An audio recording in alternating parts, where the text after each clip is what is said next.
Okay, YouTube, I want to talk to you about an inexpensive knife jig. I can't say that I invented it, but I most certainly modified it heavily. So a lot of people just call it a Scandi jig. A lot of people use this jig. They get two pieces of angle iron, like so, and then they put two bolts through it, sandwich their blade, and grind the bevel. Now, this style jig has some pros and cons to it. One of the cons is that it requires a table surface that's a little bit larger. This is a lot larger, but certainly a little bit larger than normal, and it requires one that tilts. Many jigs that I see have mechanisms on them that will tilt the jig itself so that you don't have to tilt the table. Now, there's pros and cons to that like anything else. The pro, of course, is you don't need a table like this. I actually have a mechanism set up with a thumb screw here. Let's see if we can get you a better look at it, at what's going on. That it's not engaged right now, but it comes up and slowly changes the angle of my table. Super handy, super simple. You can see the mechanism. I mean, this isn't rocket science. So that's how I do it, and this kind of jig requires that kind of table arrangement. If you can make a knife, you can make a table that tilts. So, however, there are some distinct advantages to this style. The one advantage is once you have your blade in here, you know, you do it that way, then you bring it around and you do it that way. You don't need to take the knife out of the jig or move it in the jig. It just stays fixed. There are some other problems with this arrangement, the way it was, and some of the problems I solved. Angle iron is not exactly perfectly flat or perfectly square, and that can be problematic. So, I have a surface grinder that I find all kinds of fun things to do with, and I surface grind. I left that side a little rougher. That's the side you'll see in the design that sticks down when I get to that.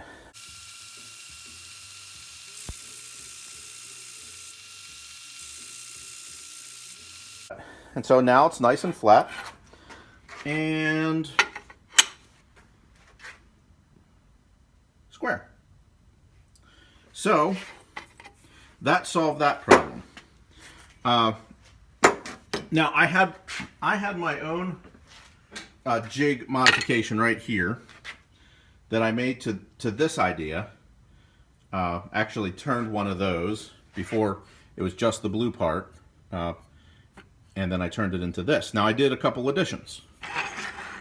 One of the additions is this set screw. So if you have a piece of stock up in here in the top and you tighten down on it, it's going to want to pinch.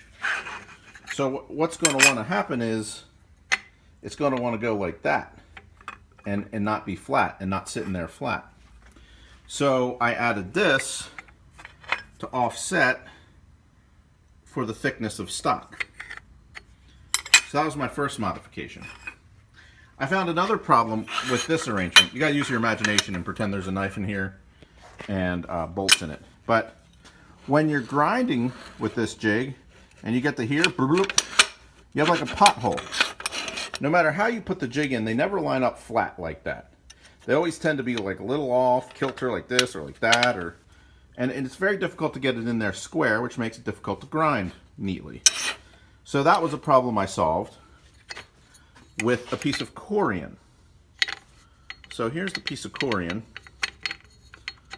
that I put on here, and it's glued on this side, but this side floats free.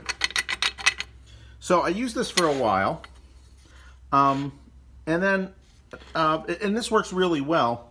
But every once in a while, if you get a knife in there, sorry about the camera work, if you get a knife in there not so right, and it goes like that, this is only CA glued to here.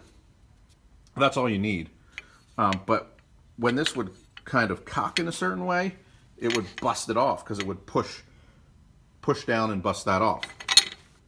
So this was version kind of 2.0, 3.0. I made several modifications of this, but now I have what is my final arrangement of this jig. There's the piece of corian. This side is glued. Then it occurred to me, I don't need a piece of angle iron on the other side. I just need a plate.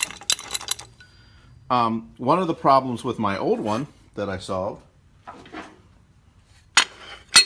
I didn't make this plate loose enough. So when I would loosen these bolts and such, this plate would fight me coming back because it was kind of tight in those two holes. So I made those holes extra big so it really just slides forward and backward extra easy. Oops. So let's actually put a knife in here.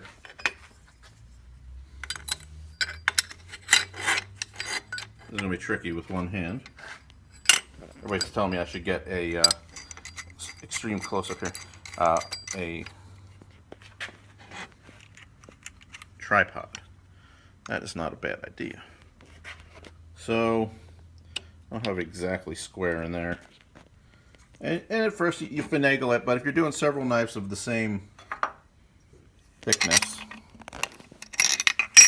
you'll get the hang of it. This is a two-handed operation, so I'm going to just sit the knife like that for now. See if I can get that offset right. That feels right. Alright, so we're in there relatively square. Now, two things. I surfaced the opposite side of this plate, and of course this is surfaced. A third thing you can see with my nice sloppy weld, but very effective, I welded these two bolts in, so now I need one wrench instead of two. You know, why make things more complicated? This was all about refinement. Now, so when you're grinding with this, you come over here, there's no bump, you know, you're right there. And then, get rid of that. When you come over the other way, you're fine too, because you have enough overhang on both sides to grind it. Now the way I grind it is I'm pushing with this hand, and I'm usually guiding with this hand. And you know what's good about that? A is control, but B is when it gets too hot for me to touch, because I usually grind mine fully hardened the whole way. Then it's time to dip it. So this is the long evolved jig that I have come up with for grinding. I'm actually making a batch of these and I'm going to sell them because I get a lot of requests about jigs.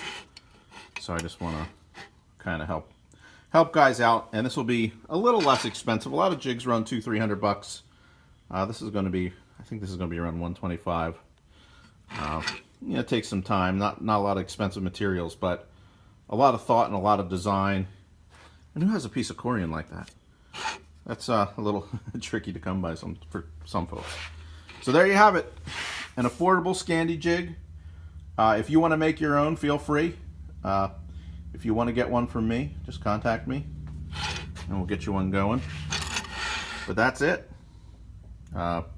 It solves a lot of problems that that you may have not even thought of. But yeah, very pleased with it. Thanks for checking it out, and hit that subscribe button.